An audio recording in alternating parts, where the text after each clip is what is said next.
Thank you, Lord Speaker, Mr. Speaker, Prime Minister, Deputy Prime Minister, Leader of the Opposition, Lords and members of the House of Commons, colleagues.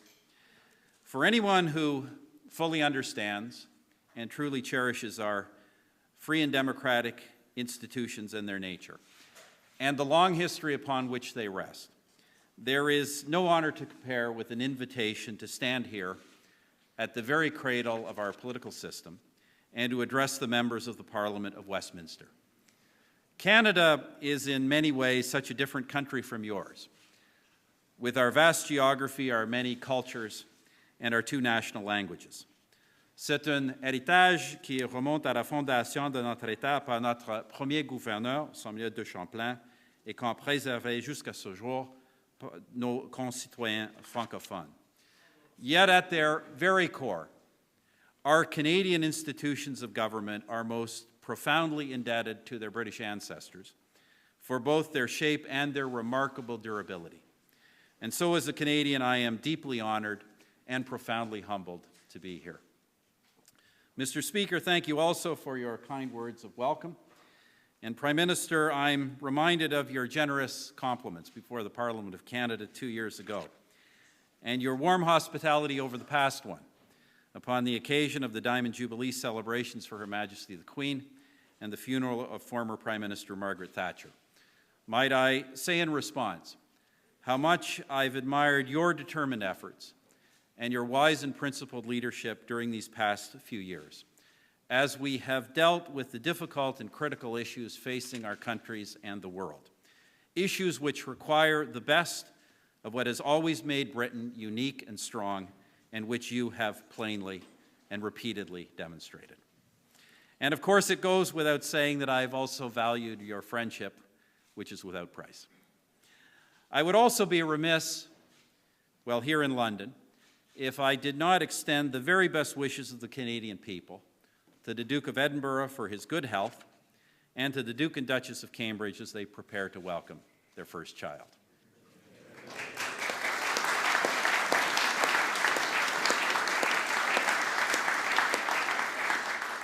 Now, ladies and gentlemen, some will tell you that I am the second Canadian Prime Minister to address the British Parliament. The truth be told, I am the third. It is true that William Lyon Mackenzie King was the only other Prime Minister of Canada to address a gathering such as this. But Andrew Bonar Law often addressed this Parliament during the 1920s in his capacity as Prime Minister of Great Britain, and he was also Canadian. Born in New Brunswick, just a few leagues removed from the place where my own ancestors settled after arriving from England in 1774. However, with due respect to Bonar Law, it is the former Prime Minister of Canada, Mackenzie King, whom I now wish to refer.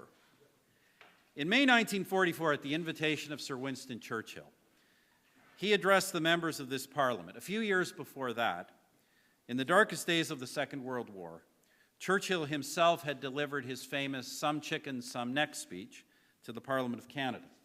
As the master orator that he was, Churchill had heaped fulsome and, I must say, well-deserved praise upon Canada's remarkable contribution to the war effort. Now it was King's turn. He did not disappoint. And there is much in his remarks that bears repetition nearly 70 years later. He spoke of friendship, he spoke of timeless principles, and he spoke of the power of the values that we share to call forth from us the very best parts of our character. Canada's entry into the war, he said, was not from obligation, but, quote, was the outcome of our deepest political instinct, a love of freedom, and a sense of justice. And he spoke of the fraternity of those countries that, when they look at themselves, see something of the values they inherited from Great Britain. My friends, the uncertainties and the challenges before us today are plainly different, and I dare say lesser, than those of the 1940s. True values, however, do not change, though they may be at times forgotten. Allow me, therefore, to suggest that in times of difficulty, recourse to such values and to the friends who share them is just as relevant today as it was when the fate of our civilization itself rested in the hands of greater men such as Churchill and King. Now is not the time, therefore, to doubt our values or our friends or indeed ourselves.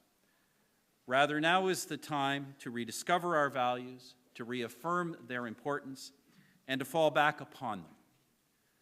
Britain and Canada may not today be the largest economies in the world, nor the biggest military powers, nor the greatest in terms of population, but I believe we share things that are more lasting. 800 years of constitutional order and evolution that has allowed us to achieve what others wish for, to choose our governments and to hold them accountable, to worship God in our own way and to live in harmony with neighbors who do so differently, and to enjoy standards of living once considered unimaginable while aiding our fellow citizens in their times of illness, unemployment, and need. These are the things to which ordinary men and women the world over aspire, many of which first arose here in the generations brought forth on this very soil. And so what we need for the new challenges of a new world is not a new set of values. It is the steadfast resolve to fully apply those time-honored principles that we already know work. Certainly, that has been the Canadian approach to the economy, which I know, Prime Minister, is the top priority for both your government and mine. For example, in Canada, we have proceeded on the conviction that we must live within our means, make sound long-term decisions, and reward hard work and those who play by the rules. We also know that all things being equal, $1 in a citizen's own pocket is more beneficial than $1 in the hands of Sir Humphrey Appleby. Yeah.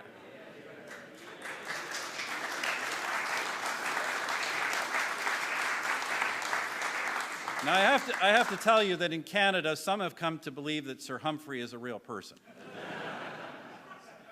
Indeed, early on, I have to tell you, a former senior Canadian public servant informed me that, yes, Prime Minister, is not a comedy, it is a documentary.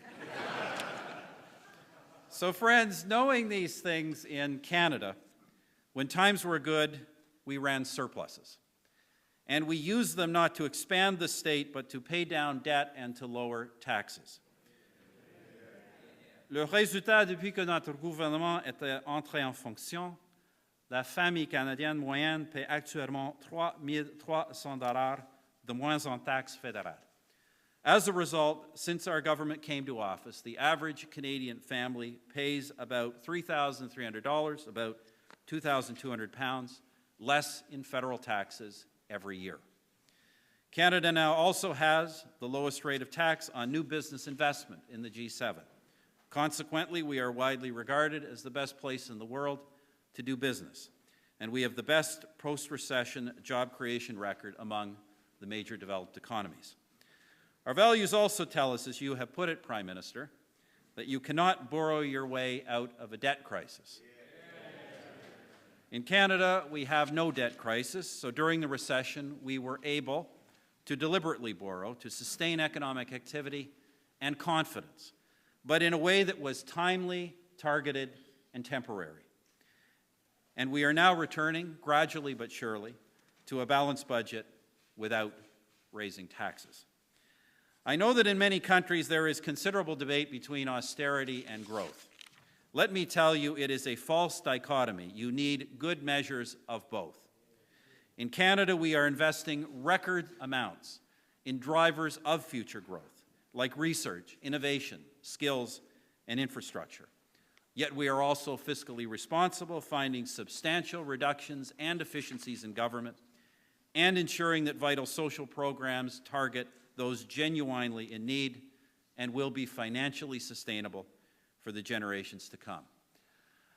Another value whose certainty has been repeatedly proven, though sadly sometimes more in the breach than in the application, is that everyone gains in an open economy. Our businesses grow when new markets are opened.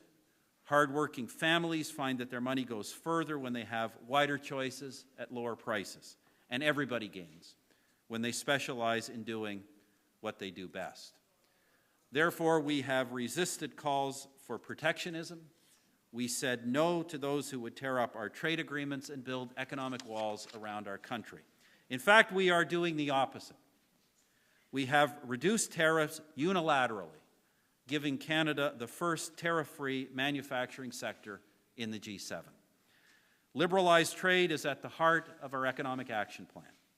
Since coming to office, our government has concluded trade agreements with 9 countries and has begun trade talks with more than 50 more.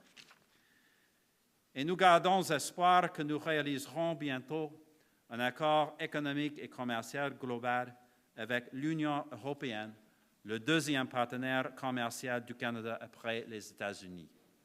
And it remains our hope that we will soon achieve a comprehensive economic trade agreement with the European Union, Canada's second largest trading partner after the United States. For Canada and for Great Britain, as a member of the EU, this will be a historic step, a monumental one, in fact. A joint Canada-EU study has shown that a commercial agreement of this type would increase two-way trade by 20%. Now, in this matter, as in global trade matters generally, Prime Minister, I should like to express my deep appreciation to you and to your government for your robust advocacy on behalf of this agreement. It will be a great benefit to all of our citizens.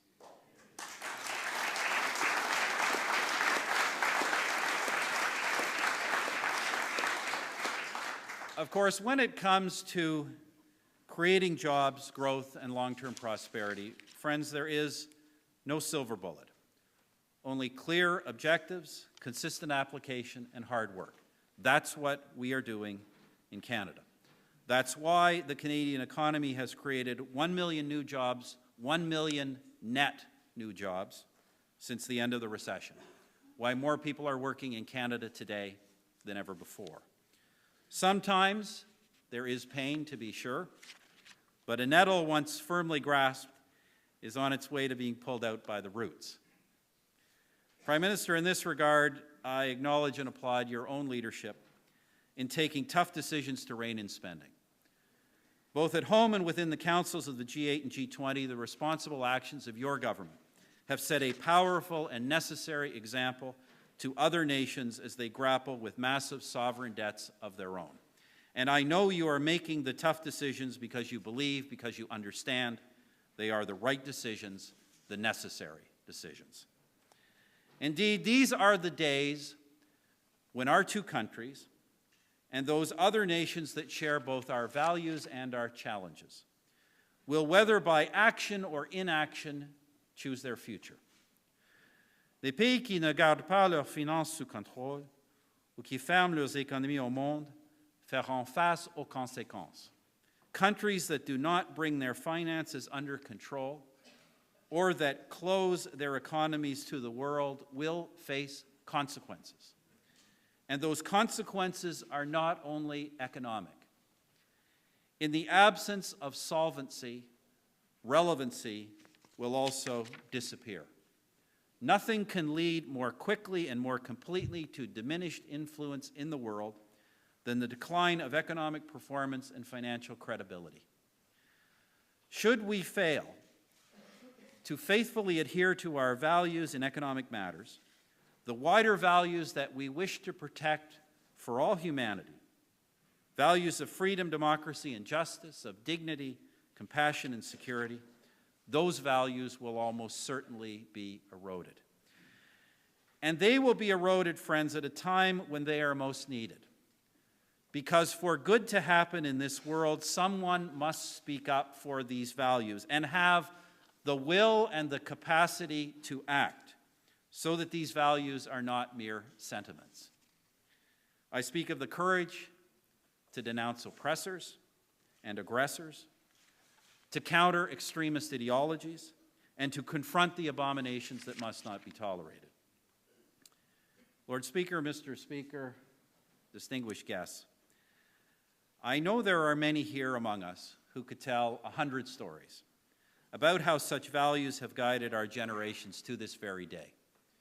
From the War of 1812 to the great conflict that brought Churchill and King together, to the dusty landscapes of Afghanistan in our own time, Britons and Canadians have pursued what is right in the world, often at great cost. The most recent example is Libya, where under your global leadership, Prime Minister, and under the military command of Lieutenant General Bouchard of the Royal Canadian Air Force, a nation that faced massive and imminent slaughter at the hands of the psychotic architect of the Lockerbie Horror, was given its freedom and the opportunity, not yet fully grasped, of a peaceful and democratic future. We have also clung jointly to our values in the South Atlantic, supporting the right of free people living on small islands to determine their own future.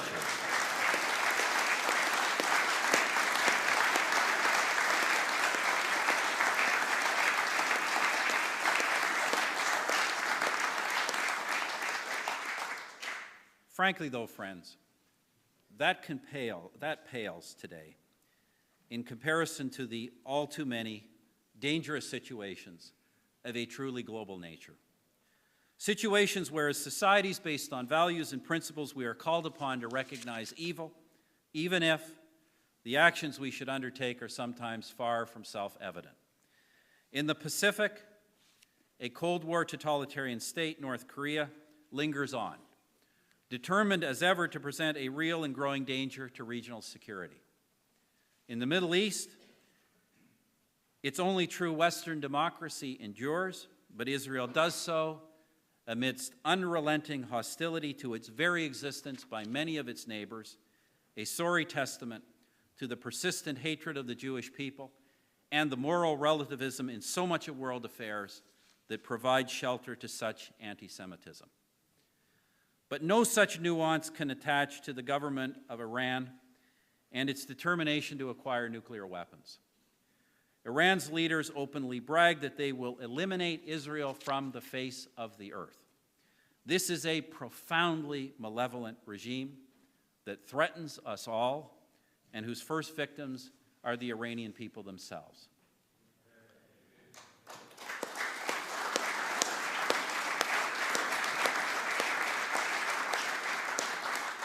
Canada will continue to urge the international community to show steadfast resolve on Iran in the days ahead.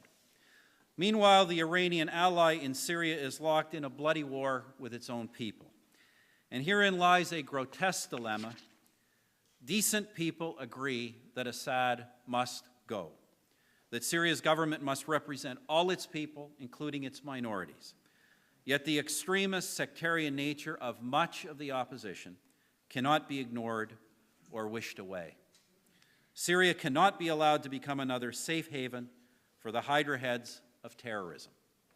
Such monsters already lurk far too close to home, as we have seen in the murder of drummer Rigby, God rest his soul and bless his family, and the foiled plot in Canada to sabotage a Via Rail Express. Now, of course, not every global challenge is one of security, nor should every response be military in nature. Even as we deal with the economic challenges our citizens face at home, we should never compare our problems with the brutal deprivation that is the daily reality for still far too many of our fellow human beings in much of the world. In Canada, we take pride in our leadership begun in Muskoka in 2010 to reduce the appalling mortality among children and young mothers in the developing world.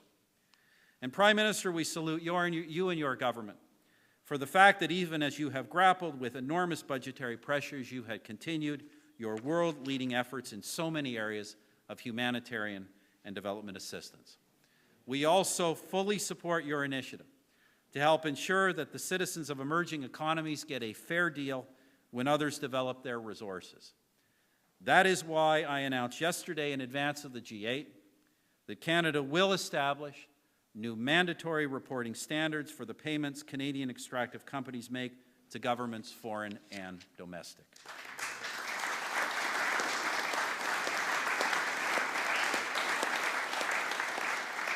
We also firmly believe in the principle that widespread prosperity can only be achieved where there are stable, transparent governments, absent corruption, and fortified by a respect for human rights and a commitment to the rule of law. We value all of these objectives for the world's poorest. But make no mistake, if we wish to spread prosperity to others, we must be prosperous ourselves. Without prosperity, there can be no aid. Indeed, without prosperity, we will have little ability to project any of our values anywhere. And of course, we cannot hope to effectively spread these values unless we live by them ourselves and demonstrate our own success by virtue of doing so. Lord Speaker, Mr. Speaker, distinguished guests, I believe this is the challenge we face in the West today. There are massive shifts of epic dimensions taking place in the world economy. To the extent this means that traditionally less fortunate people are beginning to enjoy prosperity and the other fruits of our values, much of this is a good thing. But there are also, as there have always been, rising powers that do not share our values and dangerous forces that seek to destroy them.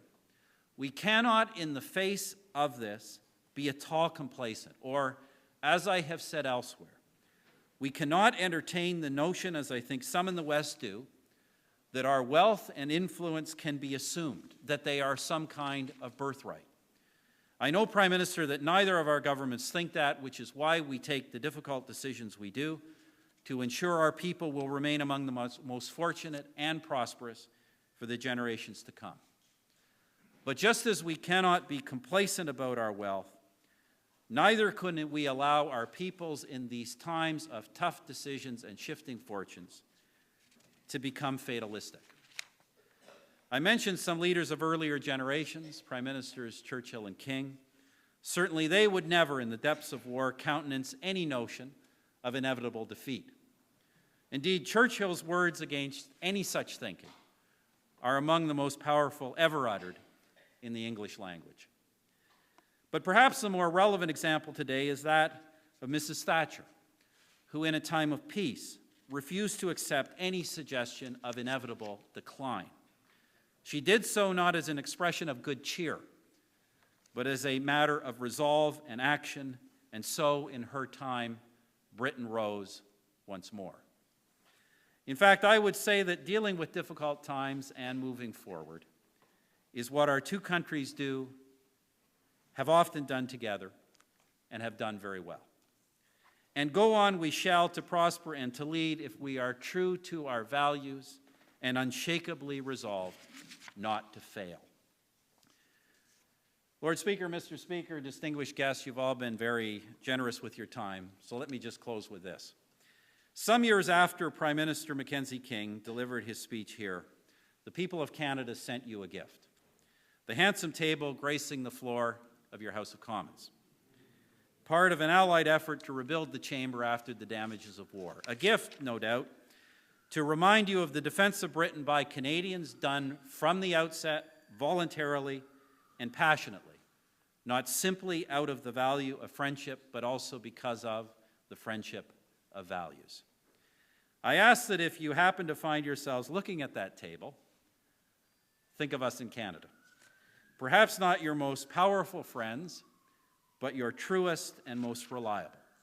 And know that as we tackle the great challenges of this and future eras, we shall face them together always, and we will succeed. Merci beaucoup.